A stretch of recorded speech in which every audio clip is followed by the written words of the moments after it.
유튜브에 댓글에 이제 일본 자전거 여행 관련해서 준비를 어떻게 했는지에 대해서 좀 물어보시는 분들이 있어가지고 어떻게 준비했는지에서 간략하게 좀 얘기를 해볼게요. 저는 제가 계획을 하나도 안 하고 갔어요. 제가 2023년 초에 그냥 여행을 가야겠다, 국내 여행 말고 해외로 가야겠다 라고 생각을 했고, 그러고 나서 이제 그 마음만 가지고 있다가 한 출발 한두 달?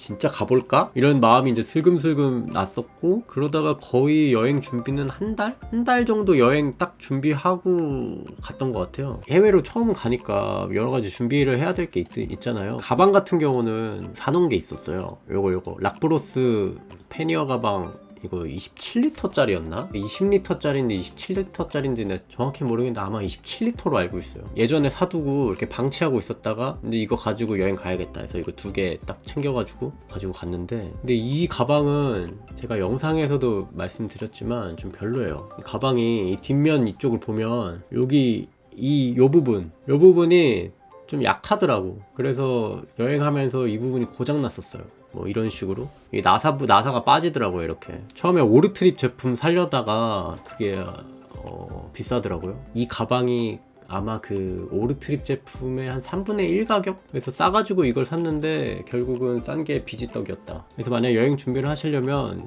이런 가방 같은 장비는 돈을 좀 투자를 하는 게 낫겠더라고. 가방을 이렇게 큰 거를 준비를 했잖아요. 27리터짜리 2개. 캠핑을 할 생각으로 이 큰 가방을 준비를 했던 거였거든요. 그래서 캠핑 장비가 없으니까 이제 캠핑 장비를 막 사기 시작했죠. 일단 매트, 침낭, 텐트, 그 다음 뭐 스토브는 집에 있던 게 있었고, 반합? 요리해 먹을 수 있는 반합? 딱 이렇게 샀던 것 같은데, 여행을 제가 4월 11일 날 갔거든요. 근데 3월 22일 날 한 며칠 전이야? 20일 전? 20일 전에 이제 사가지고 급하게 이렇게 사고, 그 다음에 텐트만 해외 배송이라서 한 2달인가 걸린다고 하더라고요. 근데 제가 이제 한 달 뒤에 바로 떠나야 돼서 텐트만 제가 당근으로 샀어요. 근데 보시다시피 이 장비들이 다 여름용이라고 해야 되나? 다 메쉬 소재 되게 얇아요. 그래서 처음에 홋카이도 갔을 때 좀 힘들었죠. 추워가지고. 그러니까 저처럼 날씨를 확인하지 않고 가면 이렇게 고생하는 거예요. 날씨를 확인을 해야지. 아무튼 이렇게 해서 이제 장비들을 사고, 이제 비행기 예매를 했을 때는 그냥 최저가 검색. 어떤 식으로 했냐면 그냥 네이버에다가 내가 그때 삿포로 항공권 뭐 대충 이렇게 검색을 해서 여기 나온 것 중에 여기서 그냥 제일 싼 걸로 갔어요. 근데 제일 싼 게 지금도 나와있듯이 제주항공이었어. 그래서 그때도 제주항공으로 갔었고, 근데 이제 제가 수화물 무게가 있잖아요. 그래서 이제 수화물 무게 30kg인가 뭐 추가하는 그 뭐 프리미엄 뭐가 있더라고요, 서비스가. 거기에다가 뭐 스포츠 관련해서 위탁 수화물이 있으면 또 뭐 추가되는 금액 있고, 그것까지 합쳐서 47,900원? 이때는 이렇게 나왔어. 이렇게 이제 출발하는 거 예매하고, 돌아오는 비행기도 예매를 해놓긴 했었어요. 일본 가서 취소를 했죠. 왜냐면 비행기를 안 탈 것 같아가지고. 그리고 이제 자전거를 포장을 해야 되는데, 자전거 포장은 자전거 샵에서 박스를 구해와가지고 거기에다가 이제 자전거를 포장을 하기 시작했었는데, 대충 이런 느낌으로 포장을 했거든요. 제 자전거에 비해서 박스가 조금 작았어요. 앞바퀴 떼고 뒷바퀴 떼고 핸들바 떼고 이 안에 집어넣은 다음에, 부피가 생각보다 너무 커가지고 자전거 박스가 좀 이렇게 약간 부풀어 올랐더라고, 고름처럼. 그래서 테이프로 엄청 칭칭 감았죠. 혹시라도 터질까봐 테이프로 굉장히 많이 감았어요. 그리고 자전거를 이제 안에 넣을 때는 그 에어캡 있죠, 에어캡이라고 하나? 이런 식으로 되게 엄청 감쌌거든요. 혹시라도 상처 생길까봐. 사실 뭐 상처 생겨도 상관없긴 한데 이렇게 포장했었고, 보시면 이렇게 앞바퀴 2개 떼고, 저는 이제 머드 커버가 있으니까 머드 커버까지 떼고, 그리고 안장 떼고 핸들바 떼서 옆에 이렇게 붙여놓고, 아마 드레일러도 분리해서 이렇게 붙여놨던 것 같은데, 뒤에 여기다가. 아무튼 여기다가 이렇게 분리한 다음에 박스 넣고, 최대한 여기 박스 안에 넣을 수 있는 것들은 좀 넣었던 것 같아요. 뭐 예를 들면 공구, 자전거 공구 이런 거 여기다 넣어두면 바로 조립할 때 쓰기 편하니까, 공구나 아니면 부피 큰 매트 같은 거 이렇게 박스 하나 나오고, 나머지 이제 짐들은 패니어 가방 2개랑 여기 보면 조그만 가방 있죠, 여기에 이제 나눠서 넣었고 박스 하나랑 가방 하나 해가지고 2개 위탁으로 보내고 하나는 기내에다가 반입했다. 기내에 반입하는 그 가방 안에 아마 제가 배터리류들을 다 넣어놨을 거예요. 그리고 공구 같은 거는 기내에 반입이 안 된다고 들어서 공구도 여기다가 넣어놨고, 근데 뭐 공구는 여기다 넣어놓는 게 편해요. 이 박스에다. 그래야 바로 이제 조립하기 편하니까. 아까도 얘기했듯이. 아무튼 그래서 짐이 이 큰 박스 있죠. 이 큰 박스가 안녕하세요. 이 큰 박스가 18점 그때 아마 뭐 18.4kg, 18.4kg 정도 나왔고 가방 2개가 뭐 7kg, 6kg 아마 이렇게 나왔을 거예요. 그래서 한 총 한 31kg. 박스 이동은 그때 뭐 영상에도 나와 있듯이 형이 운전해줘가지고 여기다 데려다 줬었고 그래서 편하게 갔었죠. 근데 제가 듣기로는 공항에 포장하는 서비스가 있다고 들었거든요. 자전거를 가지고 가서 거기에서 분해해서 포장을 할 수도 있다고는 듣긴 했는데 한진택배? 배 같은 경우는 갈 때는 비행기로 가고 올 때는 배를 탔잖아요. 이 페리 같은 경우는 아마 인터넷으로 그냥 예약했던 것 같아요. 그냥 예약하면 되고 그럼 끝이에요. 배는 뭐 딱히 뭐 짐 같은 거 뭐 수화물 무게 이런 것도 신경 쓰는 게 없어가지고. 돈 같은 경우는 트래블 로그랑 트래블 월렛이라는 게 있어요. 그 두 카드 중에 이제 하나만 선택해서도 여행을 하셔도 되는데 저는 잘 몰라가지고 일단 2개 다 만들긴 했는데, 트래블 로그는 뭐 세븐일레븐 같은 그런 곳에서 ATM기 사용해서 환전을 할 수 있고, 트래블 월렛은 이온뱅크, 뭐 이온몰이나 뭐 미니스톱 이런 데서 환전을 해서 사용을 할 수가 있는데 저는 이제 세븐일레븐에서만 환전을 했었고, 그래서 현금을 대충 한 5만엔? 처음에는 한 5만엔 정도 들고 다니다가 보니까 현금 쓸 일이 그렇게 생각보다 많지 않더라고요. 뭐 숙소 같은 경우는 그냥 뭐 숙박 앱에서 이제 결제를 하니까 현금을 쓸 필요가 없었고, 나중에는 넷카페를 이용했는데 넷카페에서도 네이버페이 이용했고, 다이소 같은 데도 네이버페이가 됐어요. 생각보다 네이버페이가 되는 데가 많더라고요. 그러다 보니까 뭐 이렇게 현금을 쓰는 일이 많이 없더라고요. 그래서 나중에 한 2만엔? 3만엔 정도 이렇게 들고 다녔던 것 같아요. 환전을 하실 때 만엔권이랑 천엔권으로 환전할, 뭐 둘 중에 이제 환전할 수 있으실 텐데 그냥 천엔권으로 환전해 두시면 현금 쓰실 때 훨씬 편하실 거예요. 그래서 저도 천엔 한 막 20장씩 이렇게 지갑에 넣어놓고 이렇게 다녔던 거 기억나요. 일본이 생각보다 동전이 많더라고요. 5엔, 10엔, 뭐 50엔, 100엔, 500엔 동전이 되게 많아요. 그래서 동전 지갑을 하나 있으면 좀 편해요. 저 같은 경우는 이런 조그만한 이런 가방 같은 거에다가 그냥 다 때려 넣어서 다녔거든요. 짤랑짤랑. 나중에 이제 이거를 한 번에 처치하기 곤란해질 때가 있을 거예요. 계속 거스름돈이 쌓여가지고. 그러면 이제 뭐 마트나 뭐 다이소 같은 데 들렸을 때 이제 셀프 계산하는 곳에 가면 내가 동전 넣어가지고 계산할 수 있거든요. 그럼 그럴 때 이제 뭐 10엔이나 뭐 5엔짜리 막 다 털어 넣어가지고 그 동전 줄이고 뭐 그랬었어요. 저는 숙소 같은 경우는 아고다랑 라쿠텐 트래블? 거의 아고다만 사용했고, 숙소 예약은 보통 당일 점심에 하거나 아니면 거의 입실 한 한두 시간 전에 했던 것 같아요. 저는 그렇게 했어요. 뭐 미리 하는 경우도 간혹 있었는데 거의 없었고, 근데 미리미리 하면 좀 좋긴 해요. 근데 저는 얼마나 탈지 모르겠어가지고 그렇게 했긴 했는데, 게스트하우스랑 비즈니스 호텔 뭐 이런 식으로 많이 이용했었던 것 같아요. 조식을 제공하면서 좀 저렴했던 곳 많이 이용했고, 식비를 아끼기 위해서. 근데 가끔 아고다에서도 이제 결제를 하는데 현금을 내야 되는 경우도 있긴 해요. 그러니까 예약만 가능하고 현금 결제로 따로 해야 되는 경우가, 아니면 뭐 숙박세나 온천 비용 같은 거는 별도로 현금 지불해야 되는 경우가 있고, 캡슐 호텔도 있긴 한데 캡슐 호텔은 이용을 안 해봐서 모르겠어요. 캡슐 호텔이 생각보다 제일 싸고 이러진 않았어가지고 차라리 그냥 게스트하우스 이용하고, 그래서 캡슐 호텔은 잘 모르겠네. 숙박도 많이 이용했던 게 지금 말씀하신 넷카페가 있는데, 구글 맵에 넷카페라고 쳐봐도 몇 개 안 나온다고 하셨는데 맞아요. 그거 넷카페라고 치면 안 나와요. 그때 내가 뭐라고 쳤더라? 쾌활로 검색해서 저는 갔었던 것 같아요. 이렇게 검색해서 갔던 것 같아요. 근데 이렇게 치면 넷카페가 쾌활 클럽만 나오는데 이거 뭐라고 검색했더라 내가. 이거 인터넷 내 카페는 주로 쾌활이라는 것을 사용했었고, 되게 많아요. 군데군데 여기저기 많이 있어요. 그래서 이제 좀 유의할 점은, 여기가 멤버십으로 운영이 돼요. 그래서 멤버십 카드를 만들어야 되는데, 아마 방문하셔서 처음 왔다고 하면 그 직원분이 그 앱 다운받아 가지고 가입하라고 안내를 할 거예요. 그 직원 안내대로 가입을 하면 될 거고, 다 일본어로 돼 있어서 좀 알아보기 어려울 수도 있는데, 번역기 쓰고 뭐 이런 식으로 도움 받아가지고 하면 아마 가입하는데 크게 어렵진 않을 것이고, 그리고 제 기억에는 주소 쓰는 란이 있어요. 사실 우리가 일본 주소가 없잖아요. 그래서 저는 그때 아마 호텔 주소를 썼던 걸로 기억해요. 근데 호텔 주소 그냥 적으니까 넘어가지더라고. 내 카페를 이용할 때마다 일정 부분 적립되는 포인트가 있거든요. 그래서 그것도 이제 쭉쭉쭉 쌓아갈 테니까 아마 여행 끝나기 전에 그 포인트까지 다 쓰고 나오시면 좋을 거고, 그리고 숙박을 하실 때 각 지점마다 어디는 샤워실이 있고 어디는 또 샤워실이 없고, 또 어디는 조식으로 식빵이 제공이 되는데 어디는 또 조식으로 식빵이 제공이 안 되고, 이런 게 있어요. 그래서 내가 가는 그 지점이 편의시설이 어떻게 되어 있는지 확인을 해야 돼요. 그래서 그거를 확인을 어떻게 하냐면, 내가 이제 쾌하를 눌렀어. 검색을 했어. 여기 지점이야. 얘를 눌러요.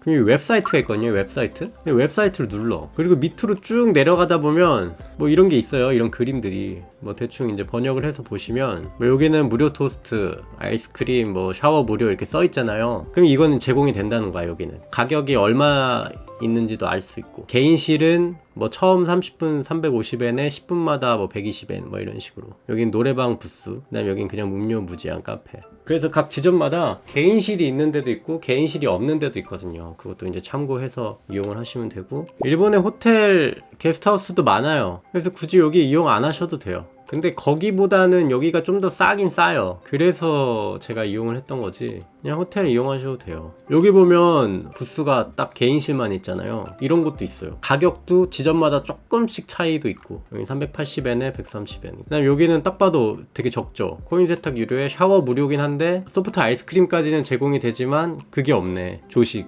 빵이 제공이 안 되네. 아무튼 이런 식으로 지점마다 조금씩 달라요. 그래서 이걸 참고하셔서 이용을 하시면 좋고요. 넷카페의 장단점, 넷카페는 장점은 싸다는 것. 조식과 뭐 음료 무한에다가 아이스크림 무한, 뭐 이런 간식거리들이 무한이다. 시간별로 이제 돈을 받기 때문에 거기에 조금 머물러. 진짜 잠만 잘 거야. 그리고 난 아침 일찍 떠날 거야. 이러면 진짜 넷카페가 굉장히 장점이 있어요. 그리고 소음이 있을 수 있고, 개인실이 아니면 계속 불이 켜져 있어요. 빛 때문에 좀 신경을 거슬릴 수 있다. 천장이 오픈된 칸막이인 공간도 있고요. 그냥 완전히 개인실도 있고요. 그렇게 두 가지 부스가 있어요. 잘 수 있는 곳은. 근데 이제 개인실이면 조용하고 괜찮죠. 개인실은 괜찮아요. 또 오픈된 곳은 금연석과 흡연석이 나눠져 있는데, 만약에 흡연을 하지 않는 분이 자리가 없어서 부득이하게 이제 흡연석으로 가게 되면 좀 힘들 수도 있고. 저는 185인데 제가 딱 누우면 딱 머리까지 오더라고요. 그래서 전 대각선으로 해서 잤어요. 대각선으로.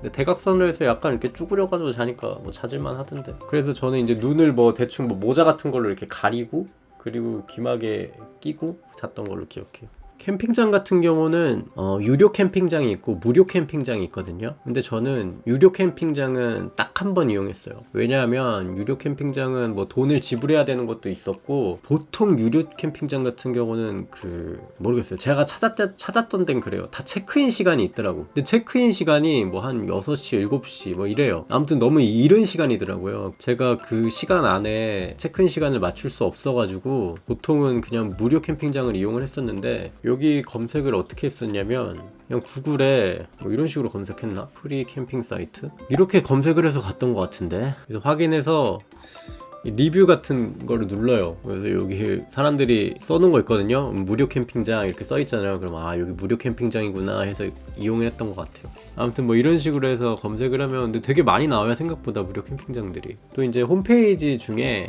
일본 무료 캠핑장 이렇게 검색을 하시면 뭐 여기 뭐 요거 불러고 했나? 뭐라고 읽는지 모르겠다. 하티노수?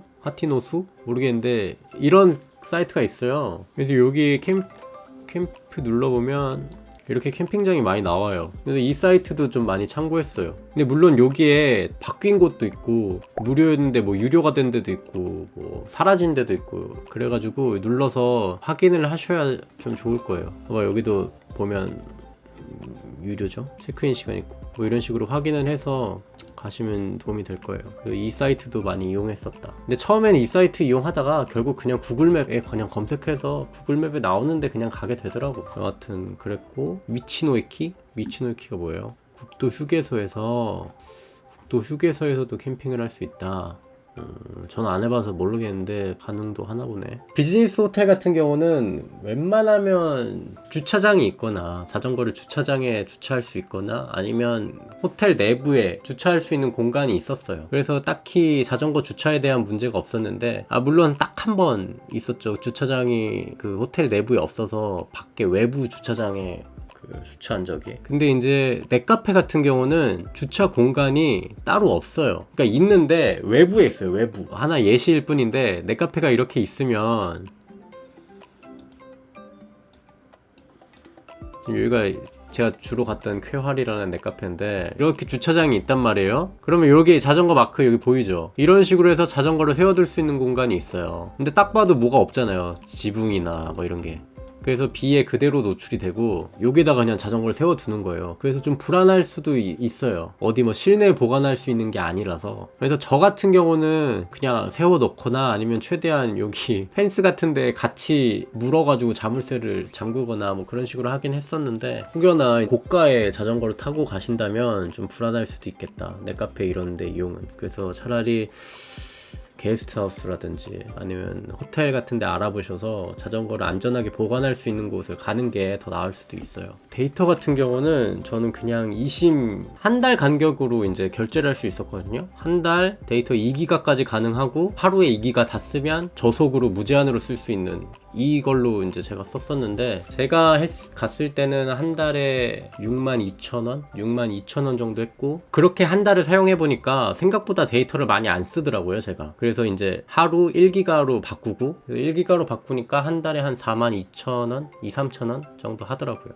그래서 그렇게 해서 이제 2달 결제해가지고 사용을 했었고요. 숙소에 가면 와이파이가 다 있어요. 좀 잘 안 터지는 경우는 있긴 했어도 와이파이가 없는 경우는 없었던 것 같아요. 거의 대부분 웬만한 데는 다 있었고, 언어 같은 경우는 아까 말씀드렸다시피 진짜 파파고 이용해서 다녔고, 별다른 걱정을 할 필요가 없었다. 그냥 파파고 하나로 다 의지하면 충분한 것 같아요. 딱히 뭐 언어가 안 돼가지고 어려웠던 순간들은 없었어요. 다만 언어를 몰라가지고 언어를 알면 훨씬 더 여행이 좀 풍요로웠을 텐데 이렇게 느낀 적은 좀 있었지만, 언어가 안 돼서 일본 여행 못하겠다 이런 적은 없었어요. 구글 번역 많이 똑같아요 사실. 구글 번역이나 파파고나 난 똑같은 것 같은데 큰 차이는 없는 것 같은데. 근데 그거 참 그 기능을 많이 썼어. 실시간으로 번역되는 거나 아니면 메뉴판 같은 거 확인할 때, 글로 써져 있는 거 확인할 때 사진 찍어서 이거 번역하는 거, 그 기능 되게 많이 썼던 거 유용했다 아주.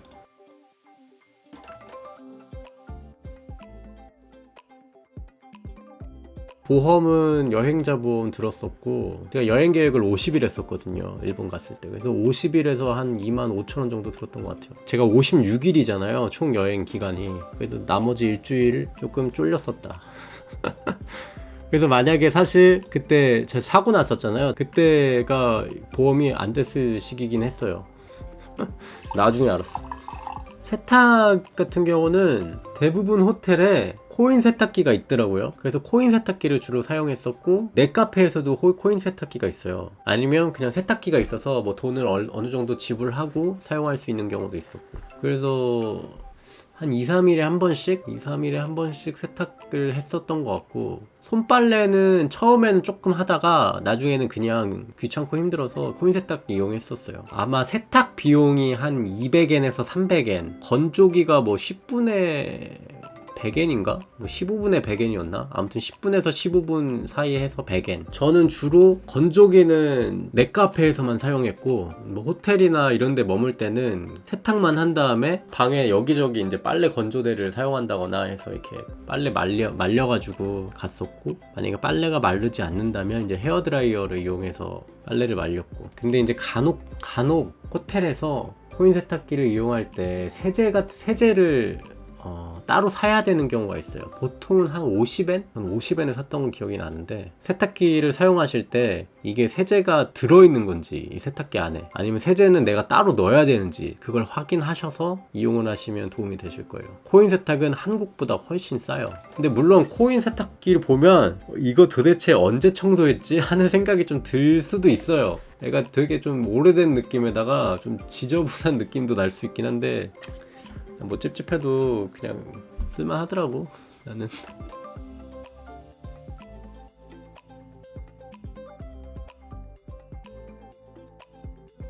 아무튼 그랬고요. 준비물 같은 경우는 일단은 자전거 제이미스 오로라, 일본에서 마지막 여행을 함께 했던, 예쁘게 생겼는데 마음에 들었는데, 이게 사고나기 딱 몇 시간 전 모습. 사고나기 한 1시간도 안 됐을 거다 이거. 아무튼 저는 이렇게 뭐 패니어에 이렇게 가방 2개 묶고 위에 매트, 이 다이소에서 산 이 끈으로 묶어가지고 이렇게, 그 다음 여기 탑튜브 가방 하나 이렇게 달고, 물통, 페트병 큰 거 여기다가 하나 달고 다녔어요. 텐트 같은 경우는, 텐트는 뭔가 210T 이거 썼어요. 뭐 이 텐트를 사용을 했었고요. 이거 뭐 나쁘지 않더라고. 근데 좀 추웠어. 침낭이 네이처 하이크 경량 침낭. 이거 제가 생각했던 거예요. 안 춥지 않을까? 그러면 최대한 가벼운 거 가져가자. 그래서 이거 썼어요. 이거 그냥 이불 같은 딱 이렇게 귀여운 거 파란 색깔 이거 썼고, 매트도 마찬가지로 이건 거 같다. 이거 챙긴 거 같은데? 이거 맞는 것 같아요. 핑 랜턴은 그래도 이거 샀었어요. 딱히 이런 것들을 사면서 고민을 하지 않았어요. 고민을 하기 싫어서 그냥 봐가지고 좀 싸고 나쁘지 않아 보이는 거 그냥 바로 샀어요. 그리고 반합은 아무튼 뭐 반합은 이런 거 썼어요. 주머니도 있고. 그다음에 이 반합만 가지고 이제 스토브는 집에 있던 게 있었어요. 되게 오래된 거 있었어요. 그래서 이 반합에다가 이 미니팬을 같이 넣어가지고 들고 다녔어요. 개인적으로 이 미니팬 참 요긴하게 잘 썼어. 내 거랑 다르게 생겼는데? 손잡이 부분이 내 거랑 좀 다른데? 이소가스는 한국에서 가지고 갈 수가 없었잖아요. 비행기를 타야 되니까. 그래서 이소가스는 뭐 이온몰 이런 마트 들어가서 샀어요. 캠핑 매장에서도 팔긴 할 텐데 저는 마트에서 미리 샀었어요. 저는 진짜 보시면 알겠지만 최저가에 제가 막 쓸 수 있는 것들로만 샀는데 좀 더 챙겨가면 좋을 것 같긴 해요. 일단 침낭 이런 거는 너무 보온이 없어요. 보온이 없어. 저 정말 추웠어요, 일본에서. 근데 텐트는 괜찮았고, 매트도 나쁘지 않았다. 랜턴도 괜찮았어. 좀 무게를 줄이기 위해서 이렇게 반합 같은 거 하나 가져가는 것도 전 나쁘지 않은 것 같아요. 필요한 이제 준비물이 있다면 일단은 공구류. 저는 다이소에서 공구를 사갔지만 저처럼 사지 마시고 괜찮은 공구들 꼭 가져가신 다음에 여분의 튜브. 저도 튜브는 하나 가져갔었거든요. 그래서 튜브를 중간에 한번 갈았죠. 그리고 펑크 패치 같은 것도 챙겨서 가져갔어요. 그래서 웬만하면 자가 정비를 할 수 있으면 자가 정비하면 참 도움이 많이 될 거예요. 바람 채울 수 있는 공기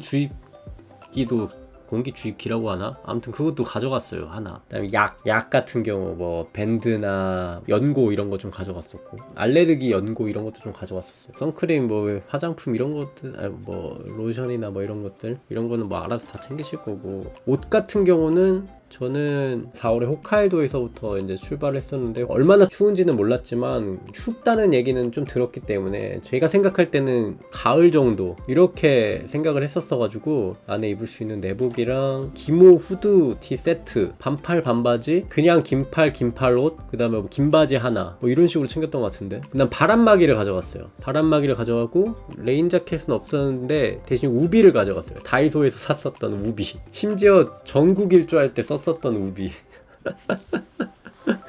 되게 오래된 우비를 가져갔었어요. 그리고 양말을 2켤레인가? 양말을 뭐 2켤레 정도 챙겼던 것 같고, 모자 하나, 속옷도 하나 챙겼네. 속옷이랑 자전거 패드 속바지를 하나, 2개 챙겼다. 근데 이제 거의 하나만 썼어요. 나머지 하나가 상태가 안 좋아서 그것도 아마 일본에서 중간에 버렸을 거예요. 뭐 이렇게 챙겼던 것 같아요. 그 다음에 아까 말씀드렸다시피 보조 배터리 2만짜리 2개랑 만짜리 1개 이렇게 챙겼고, 그 다음에 카메라 용품들, 액션캠 용품이 대부분이었죠. 그래서 액션캠 용품이랑, 그 다음에 또 뭐 챙겼지? 그 다음 뭐 챙겼지? 뭐 조그마한 삼각대 이렇게 생긴 거, 이거 삼각대 하나 챙겼고, 안경 뭐 챙겼고, 충전기? 전기 콘센트 그 어댑터 110V 어댑터 그 돼지코 그 있잖아요, 변환하는 거. 일본은 110 쓰니까 그거 어댑터가 한 뭐 2개인가 3개인가 집에 있는 거 챙겼고, 그리고 또 뭐 챙겼지? 다 얘기한 것 같은데. 그 다음에 바늘과 실 바늘 그거 챙겼고, 이거 챙겼다. 바세린 챙겼었고. 아무래도 다 가져갈 수 없으니 현지 조달은 필수인 것 같은데, 영상이든 다들 친절한 것 같던데 혹시 한국인 차별 이런 거 없었나요? 어느 분 영상인지 모르겠는데 편의점에서 기분 나쁜 일 당하는 거 보고 괜히 신경 쓰여서. 저는 못 느꼈어요. 제가 일본어를 못해서 그런지 모르겠지만 저는 못 느꼈는데, 네, 저는 못 느꼈어요. 친절하시던데? 근데 또 그것도 있을 수 있어요. 제가 남자고 어찌됐든 제가 뭐 키가 좀 큰 편이잖아요. 그래서 그렇게 건드는 사람이 없지 않을까요? 그리고 또 하나는 제가 얼굴을 다 감싸고 있어요. 그러다 보니까 한국 사람인지도 처음에 보면 모를 거예요. 제가 뭐 얼굴 감싸고 뭐 그냥 이렇게 눈만 이렇게 해놓으니까. 홋카이도를 여행하다 보면 홋카이도에만 있는 편의점이 있더라고요. 세이코마트라고. 여기가 편의점 중에 좀 제일 싼 편이었거든요. 근데 그러다 보니까 상대적으로 세븐일레븐이 좀 적었어요. 그래서 제가 환전을 해야 되는데 그 편의점이 없더라고, 주변에. 세븐일레븐 좀 되게 멀리까지 가가지고 환전을 하고 그랬던 기억이 나요. 만약에 내가 환전을 해야 된다 하면 환전할 수 있는 그 ATM기가 있는 뭐 편의점이 됐든 마트가 됐든 어느 정도 좀 파악을 해놓고 미리미리 환전을 하면 좀 도움이 될 거예요. 편의점에서 무난하게 먹을 수 있는 음식이요? 식빵이요. 식빵이 무난하지 않을까요? 저는 식빵을 먹었는데요. 아니면 편의점에서 무난하게 먹을 수 있는 거, 그 도시락이나 컵라면 근데 뭐가 맛있는지는 모르겠어요. 그냥 드세요. 저한테 그런 건 너무 어려워요. 일본 편의점은 안에 먹는 자리가 없는 경우가 많았던 것 같아요. 맞아, 그 얘기 안 했네. 일본 편의점에서는 우리나라처럼 그 안에 먹는 그 테이블이 없는 경우가 많았어요. 좀 큰 도시로 가면 좀 있었던 것 같은데 지방 쪽에는 많이 못 봤던 것 같고, 주차장에 그냥 대충 앉아가지고 먹었던, 아니면 근처 공원으로 가서 먹었어요. 초밥류는 마트에 가면 좀 있어요. 그래서 저는 편의점도 편의점이지만 마트가 조금 더 싸거든요. 그래서 마트에서 주로 나중에는 많이 사서 먹었었고, 컵라면도 마트에서 사면 좀 더 싸요. 가끔 보면 이제 할인하는 것들이 있거든요. 좀 시간이 지난 거, 이제 도시락이 됐든 뭐 초밥이 됐든 뭐 삼각김밥이 됐든 세일이 들어가는 게 있어가지고, 특히 저녁에 가면 뭐 한 6시인가 7시인가 가면 할인 막 태그를 막 붙여요. 그 태그 붙이는 직원들 뒤를 따라서 사람들이 기다리고 있다가 붙이자마자 이렇게 고르시더라고. 그래서 저도 할인되는 거 많이 사 먹었었고, 그리고 오히려 그 마트에는 먹을 수 있는 공간이 있는 경우가 많아요. 우리나라는 쓰레기통이 좀 군데군데 있잖아요. 뭐 공원 같은 데서도 쓰레기통이 있는 경우가 있고, 뭐 한강 같은 데도. 근데 일본은 쓰레기를 버리는 곳이 많이 없어요. 있다면 편의점에서 좀 쓰레기를 버릴 수 있는데, 본인이 가지고 있던 쓰레기를 좀 버리기에는 눈치가 좀 보여요. 쓰레기 뭐 한두 개야 이런 거는 괜찮은데, 뭐 봉지째 이렇게 가지고 있으면 좀 눈치가 보이잖아요. 그래서 뭐라도 사고 버리거나, 아니면 좀 쓰레기통이 밖에 있으면 좀 그냥 버리거나 뭐 그랬던 것 같아요. 아니면 그냥 호텔까지 들고 갔던 적도 많았어요. 재활용 쓰레기 버리는 쓰레기통들은 좀 보이거든요. 근데 일반 쓰레기 버리는 데는 많이 없더라. 또 마트 같은 데 가면 뭐 버리는 데가 좀 있긴 하니까 뭐 그런 데서 버리거나, 아니면 편의점에서 좀 버리거나 뭐 그랬던 것 같고. 다음 해외여행지 뭐 계획은 딱히 없어요. 해외여행 가는 게 이제 쉽지가 않더라고. 시간과 비용이 너무 많이 들기 때문에. 기변은 일단은 지금 남동생 거 타고 있어가지고, 자전거가 생업이 아니에요.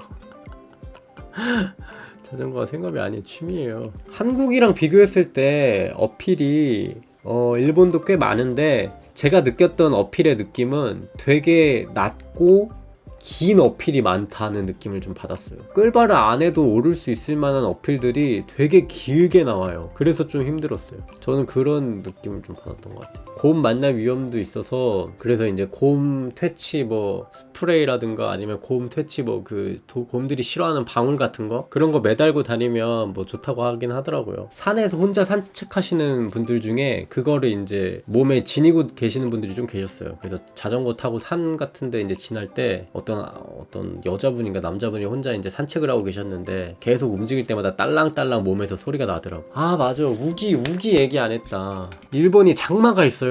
그래서 제가 그때 4월에서 6월까지 여행을 했었는데 그때 좀 걱정을 했던 게 그 장마였어요.